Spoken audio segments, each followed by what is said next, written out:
Ryan, it's a chair, not a yacht. Emily, you say that every time like this thing costs nothing, and you react like I'm about to bankrupt us.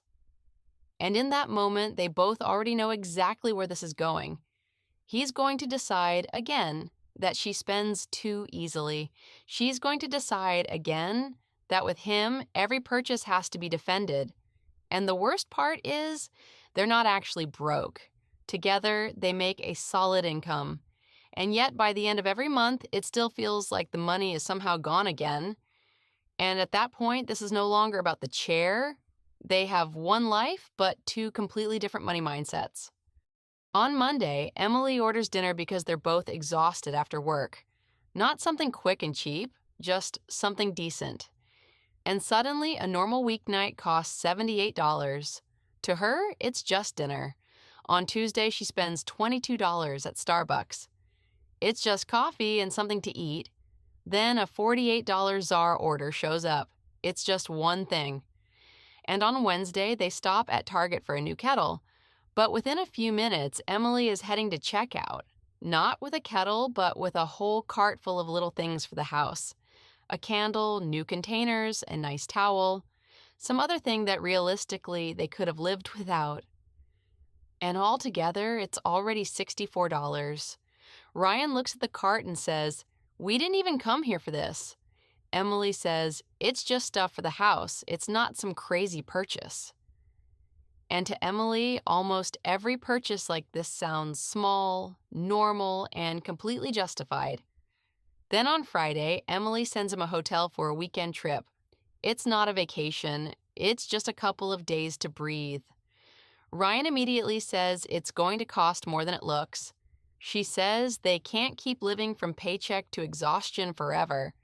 And within a couple of days, that small weekend is already pushing $900. And almost every time, it ends the same way. Ryan gets irritated, complains, tries to slow it down, then eventually gives in or waves it off. And Emily gets more and more used to thinking this is just what their normal life looks like. At first, Ryan actually seems like the more reasonable one in this relationship. But on Wednesday, he opens the same course again, the one he's been looking at for months. It costs $1,500.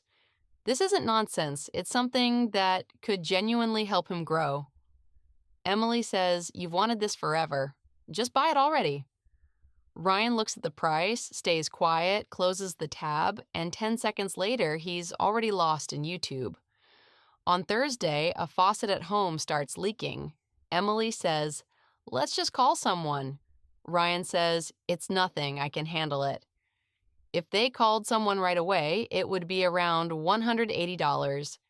After his "I'll do it myself," it turns into a repair that costs closer to $420. Then on Saturday, they decide they finally need a proper work chair. Emily suggests getting a decent one from IKEA for around $330. Ryan makes a face, opens some sketchy discount site, and finds an almost the same version for $200. He feels like he just saved them money in a really smart way. Then the chair almost immediately starts wobbling, squeaking, and annoying both of them. And not long after, they end up going to IKEA anyway and buying that same $330 chair. And this is where his logic starts working against them. He saves money too often in places where they end up paying later in comfort, time, quality, or just in even more money. Emily makes their life more expensive right now. Ryan, too, often makes their life more inconvenient just to avoid spending extra in the moment. And both of them are convinced the real problem is the other person. And then comes the worst moment. Not in the store, not at Target, not at the laptop. At the end of the month, when they sit down again to look at where the money went. Ryan says, "This is exactly why we never have anything left. Every single week turns into more spending."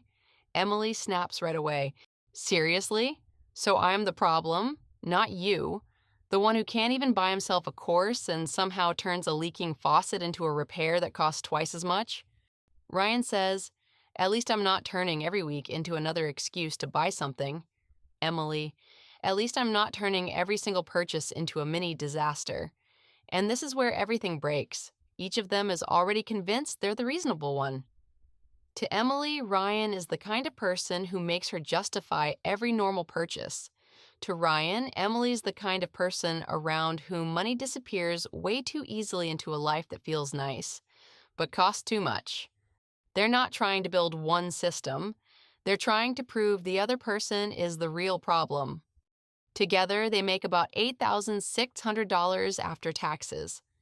The fixed part of the month already eats up $4,250. Rent, $2,300. Groceries, household basics, and regular home spending, $1,050. Transportation, insurance, gas, $900.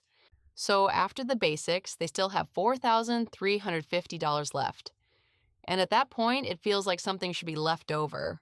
Not wealth, but at least a decent cushion. But by the end of the month, they're down to something like $300 again. That's why it's so frustrating.